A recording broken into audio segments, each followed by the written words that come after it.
Welcome to King County Connects, where we connect you to the important regional issues in the county. I'm Enrique Cerna.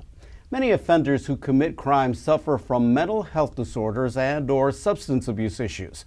Can treatment instead of just jail time turn their lives around and ease the burden on the justice system? We're talking today with Council Member Kathy Lambert and Amnon Schoenfeld, Director of Mental Health and Chemical Abuse Services in King County. The topic today is MID, the Mental Illness and Drug Dependency Plan here in King County. Well, welcome both. Good to have you here. I was very surprised to learn just how extensive the mental illness problem is within the county. You were telling me that this is like we are second largest in the state. Is that in the jails? Yes, that is correct. We have the second highest number of people coming into our jail facility of any facility that mentally ill people will be coming to. So we are the second largest in the state. And that's very sad because that is not the appropriate place for people with a mental illness to be. And as social services have cut down at the state level, then the people have ended up at the county level to get the services that they need.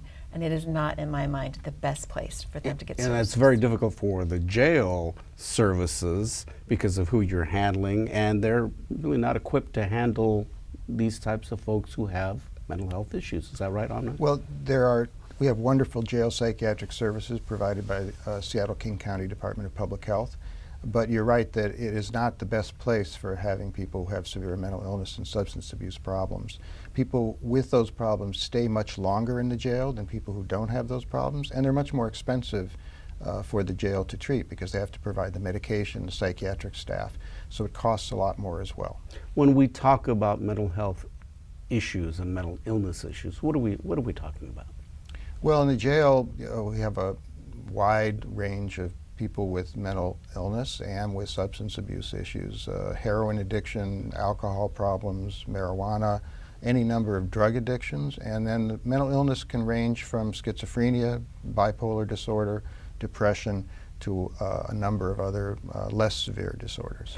Are many of the people that have mental illness issues also have a problem with substance abuse? They do. Co-occurring disorder is very common. The range of people with mental illness who also have a co-occurring substance abuse problem could be as high as 50%. So it's definitely an issue that we need to pay attention to. As the county started to look at this and talk a bit about how things have changed maybe in attitudes, particularly among the county folks as far as how you're dealing with this issue from the prosecutor's office to the sheriff's office to the county council. Well, it's been a wonderful ride for the last 10 years because it has been about a 10-year ride where the focus was lock them up and throw away the key. And then we saw that people were recycling back over and over and over again. And we said, this is not working. So what can we do differently? And we put a consortium of people together all over the spectrum of needs, from the prosecutor and the sheriff to mental illness providers to substance abuse providers, and said, okay, what can we begin to do that would be different? And what we found out is that housing first with services makes a huge difference. And in fact, we get many of the outcomes that we're looking for by just giving a person a stable, permanent place to live. And that way they can take their medications. If they have an illness, they can change their bandages so that they don't get infections. So the cycle of what was happening could be broken. Then we realized that if you bring your services to the same place where they live, that we were able to sustain them longer. So we saw in some of our strategies a 56% reduction in people coming back to jail. And one of our very successful programs is the 1811 house. And that house has shown over time that we've reduced the amount of people coming to jail, coming to Harborview, and also coming back to court with substantial numbers in the millions, over $4 million.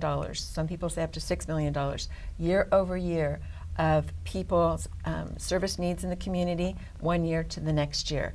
And that is huge by making sure people are appropriately served so they break the crime cycle. I would imagine that this change in attitude or the change in perspective Because there's always a stigma with mental illness. I've suffered from depression, and I know that, oftentimes people have difficulty when they have these types of issues talking with family, friends. But if you're somebody on the street, you commit a crime, there's even more of a stigma that comes along with it.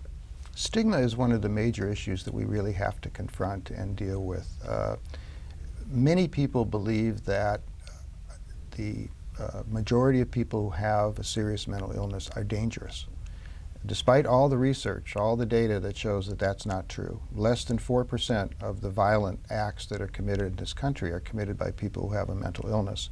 And yet, when you survey people and ask them about what do you think about people with mental illness, are they more dangerous? The majority of people in this country say that they believe they are more dangerous. And even more troubling is the fact that about 2/3 of all the people surveyed would not want to work with someone who has a mental disorder and would not want to live near somebody who has a mental disorder. So you can imagine what this does to people who may have a mental illness. They're going to want to hide that. They may not reach out for help because they're afraid that they may be lose their job. They may not be able to find housing. So it actually increases the isolation of people and probably ends up increasing the risk, because if they don't have a job, if they don't have housing, that's when more trouble can happen. Talk a bit about the attitude, as we talked about just a little bit ago here, that you may have seen a shift in the approach from prosecutors to sheriffs to council members, yes, of really kind of addressing this and realizing that we need to shift how we're approaching things. Well, I think we're talking about the mid, and so I'm very grateful for the county council for passing the sales tax, a 0.1% sales tax that was passed back in 2007, that authorized us to develop this mid plan and to implement this plan with about 36 strategies that we have. And the focus of all of what we're doing is to prevent and reduce the amount of times that people are going through the criminal justice and emergency medical systems. It's very expensive. It's not the most beneficial way to handle people, to work with people who have those disorders. If we can keep people from going into jail in the first place, we not only save all the costs of booking and the jail costs, but we're also helping that person. If they avoid a jail charge, if they avoid a criminal charge, that makes it much easier for them to get a job and maintain housing, those kinds of things. And they're going to get better treatment in the community than they can get in the jail. It's just much more humane treatment in a community setting. So we've seen fantastic results from the mid over these last 5 years, and we know we're going to continue to see those great results. Talk a bit more about the mid and how it was developed. How do you have to continually tinker with it to change it a little bit to keep up with how things are changing? Well, it was a collaborative effort. The legislature passed the ability to have that sales tax, and we put together the strategies. So everybody in the council, working with our experts, came up with these strategies. And one of the things that's really important is that right from the beginning, we said we want to have these evaluated, very strict evaluations, so we'll know, are they successful or not? And are they evidence-based and best practices? And if they aren't, then we adjust them. So we've had really good documentation all the way along. And I think with anything that's new, people get scared and they have some preconceived ideas that aren't correct. And so over time, with proper data and seeing how many people's lives are being changed, seeing that they're not coming back to jail. We had one person that had come to jail 104 times in 1 year. Wow. So obviously that system's not working. So you, as a elected official, you can't look at data that says you've got people coming back 104 times in 1 year and say that's working for them. You got to have a different plan. And so all of us began to see the great results that we were having. And it's not only the fiscal great results that we're having, but the emotional great results that we're having in changing people's lives. And the stories that we hear of people who have finally been able to overcome an addiction or deal with their mental illness or have more options in their lives now that they didn't think they were going to have before because they were in this cycle that they never thought they'd get out of is really gratifying. And so you've got our prosecutors sitting down with defense bars and working on how are we going to get services for these people. And we've just opened up, and we'll be talking about it later, this new crisis center. Right. And that was an offshoot of saying, look, things are working so well that we can bring our police departments and our hospitals together and let them be upfront proactive and making sure people don't have to get caught up in a system they don't need to be. We're going to give them the services right from the beginning when we really know what it is that they need. And I will tell you, walking around the jail, the first time that I walked around in our jail, and I looked at the people in the jail, I was heartbroken. You know, you expect there to be kind of a mix, you know, the bad guy. And what I really saw was a lot of people in need and a lot of people who really needed services. And I was quite clear that things had to change in making sure that they got the services that were needed. This has become what's happening here in King County, something that other people around the country, elsewhere in the world, are taking a look at. We've become a bit of a national model. Talk about that. Well, we've been a national model for a little while, but I think in the last few years, people have been coming to visit us here in King County to see what we've done. We have a more robust criminal justice diversion program than just about any place in the country. There was recently a journalist who came out here to speak, and he's gone all around the country talking about the experiences his son, who had severe mental illness, went through, particularly related to the criminal justice system.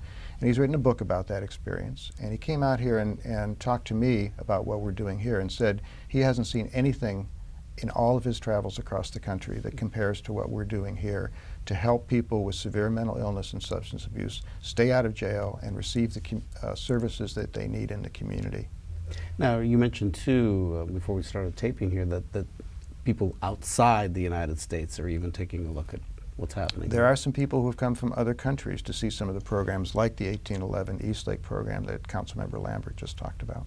Well, we mentioned here the Crisis Solutions Center downtown. Let's take a look at how that is operating. We'll come back and talk a bit more about it. Downtown Seattle, a mentally ill man refuses to get off a metro bus or steals a candy bar from a convenience store. Even though it's a minor offense, until now, police have had few options. These people who go off their medications or are having issues, they do something that brings attention to themselves. They get loud, disruptive. Regular citizens become concerned. They don't want to deal with it, obviously, so we get called, we come in, figure out what the situation is, what's going on. In the past, it used to be you had to arrest them if they committed some kind of a crime. Really, the only thing we could do was to send them to jail. Now there's another alternative, the Crisis Solution Center, a 16-bed short-term facility designed to stabilize people experiencing a mental health crisis. What the Crisis Solution Center allows us to do is when a police officer encounters somebody who's committed a minor offense, but is obviously having symptoms of mental illness, to bring them to a place that can offer them a helping hand and a way out. At the center, the person receives mental health counseling, medications, and services to stabilize them.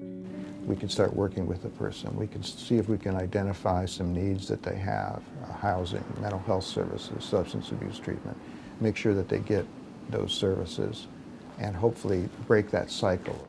Until we opened this center, our bad options were jail, which was expensive and slow, and people got out, they were worse off.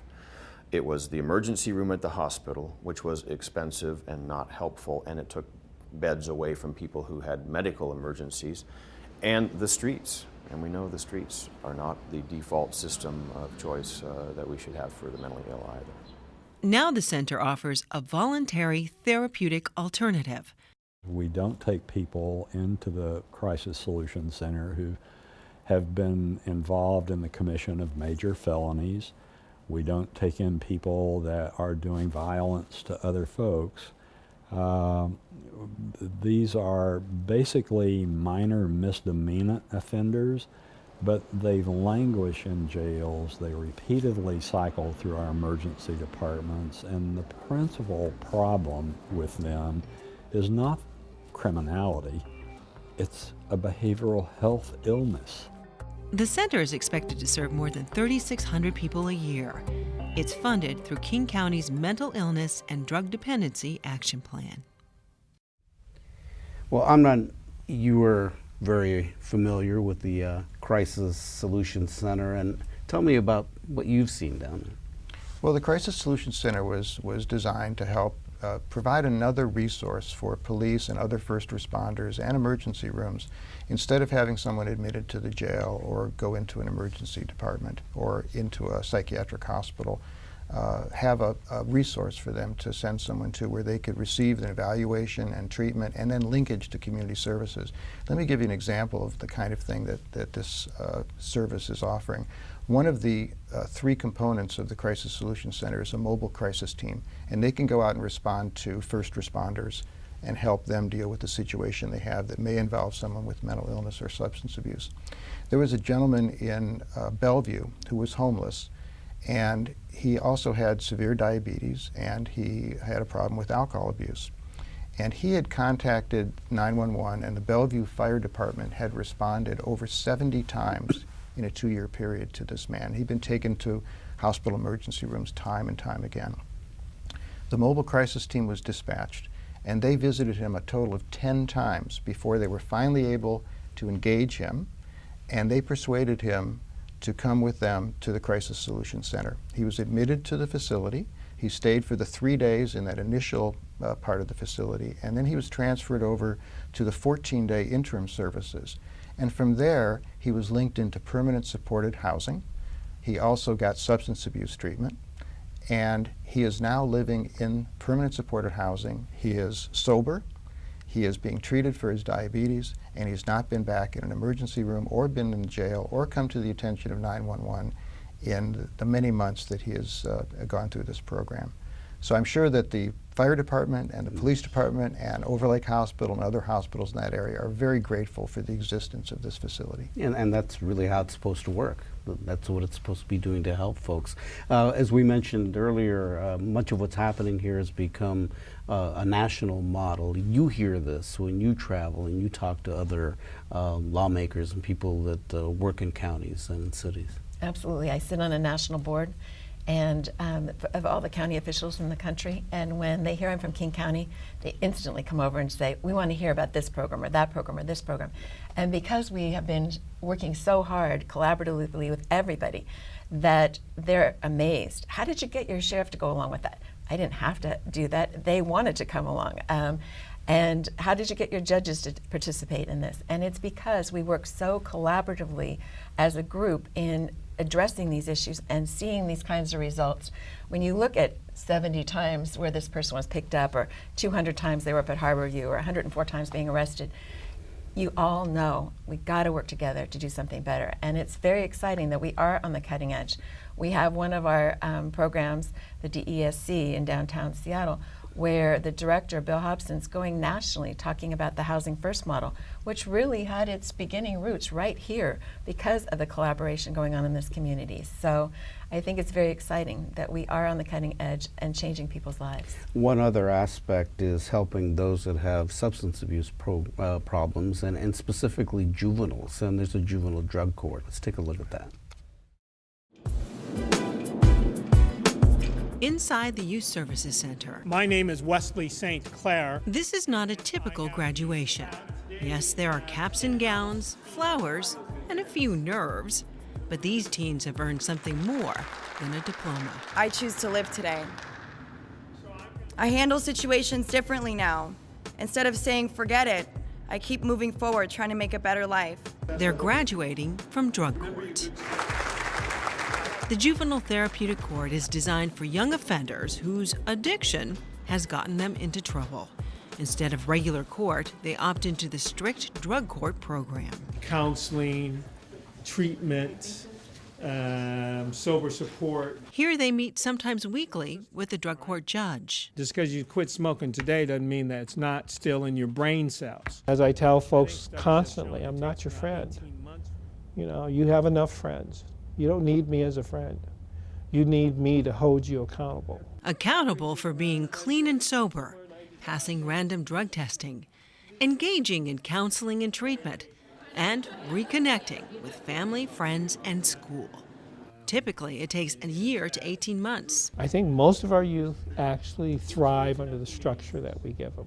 They hate it, they rebel against it, but in the back of their minds, maybe in their heart of hearts, they're saying to themselves, I'm glad to have the structure.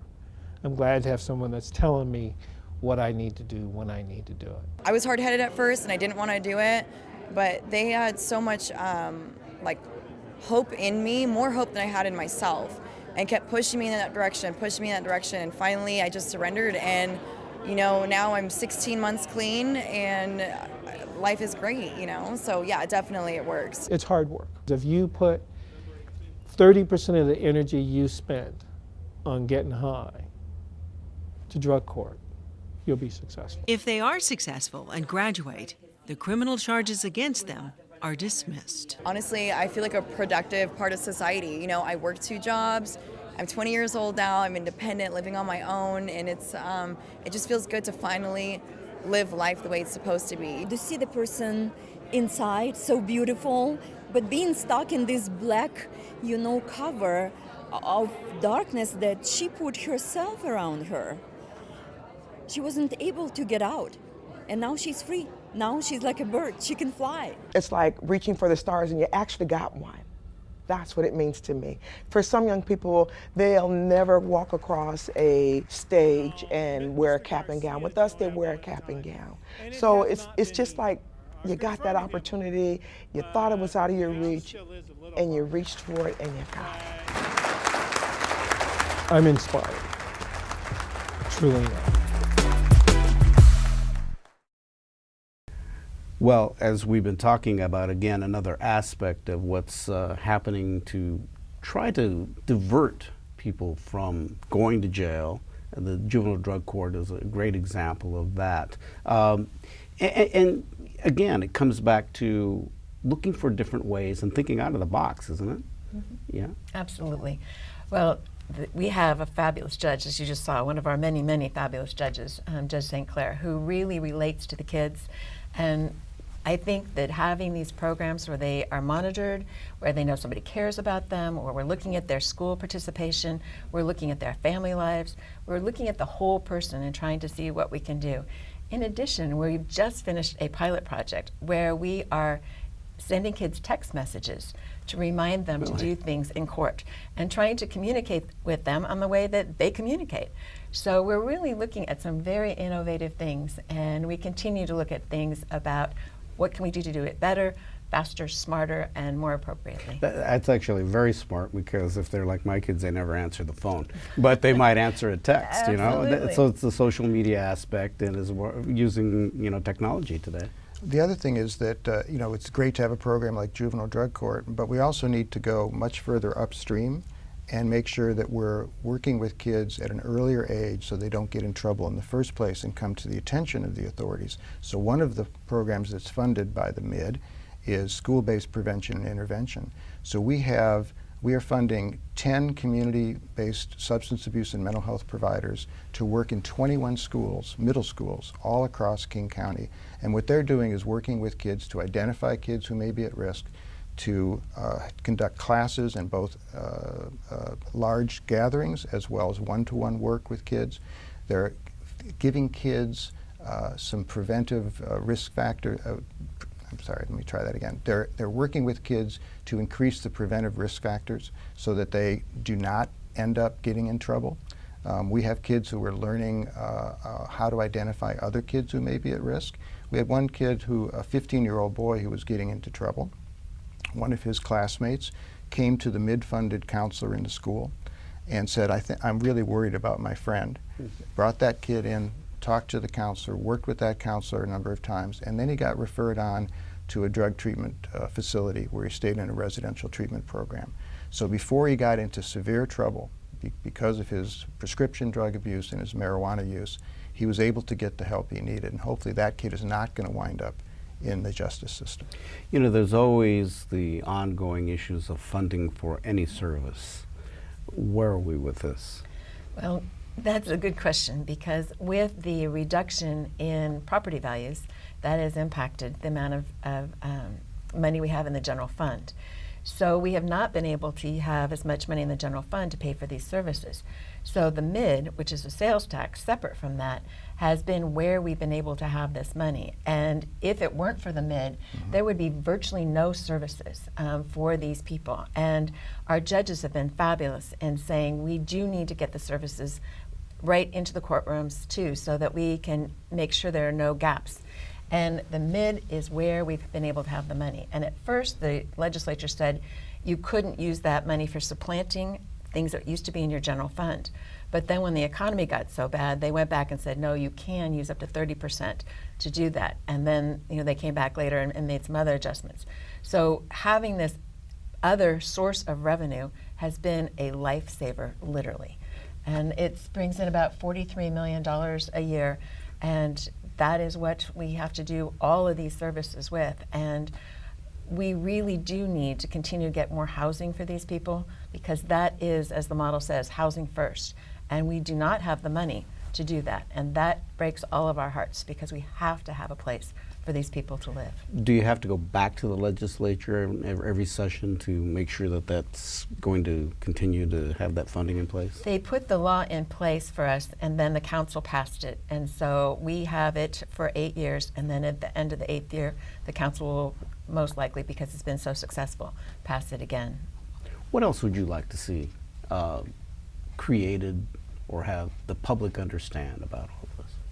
Well, you've talked about stigma, and that's a major thing. I think when horrific events happen that may involve someone who has a mental disorder, there's a perception of the public that the individual must be mentally ill to have done that. And this is the anniversary of Cafe Racer, happened 1 year ago, and because of that event, there was a lot of discussion about mental illness, even though there's really we don't have any documented information that individual, Ian Stawicki, did have a mental illness. Nonetheless, when people behave in that way, no one can grasp how that could possibly happen unless the person is mentally ill. So we need to have that discussion. We need to educate people that mental illness is not associated with violence, except in rare circumstances. And then as Councilmember Lambert said, we really do need to address the housing crisis that we have. What we know from the mid-evaluation that we've done is that when we can put people into housing with the community supports that they need, that their use of jail and emergency departments go down dramatically, 50–60% reductions in the use of jails and hospitals. So we can really save a lot of money and be providing much more humane care for individuals. It's much better for people to remain in the community, to have the supports they need, to be adequately housed. I think one thing you should tell the people is the percentage of people that have a mental illness episode per year, percentage of people. Well, about 25% of all people have a diagnosable mental disorder in any given year. So this is not just rare, that's that person over there. All of us know someone, are friends with, we have family members who have a mental disorder. So we need to be much more respectful of the fact that this is a medical problem, and we need to deal with it in a humane way. I think you're right, and we need to really try to understand it as best as possible. It's great that here in King County that the efforts are being made to try to help folks that need the help, and in very unique, innovative ways. Kathy Lambert, I'm Lynn Schoenfeld. Thank you very much. This has been very enlightening. And thanks for joining us for this edition of King County Connects. Please visit us online at kingcounty.gov/KCTV. I'm Enrique Serna. We'll see you next time.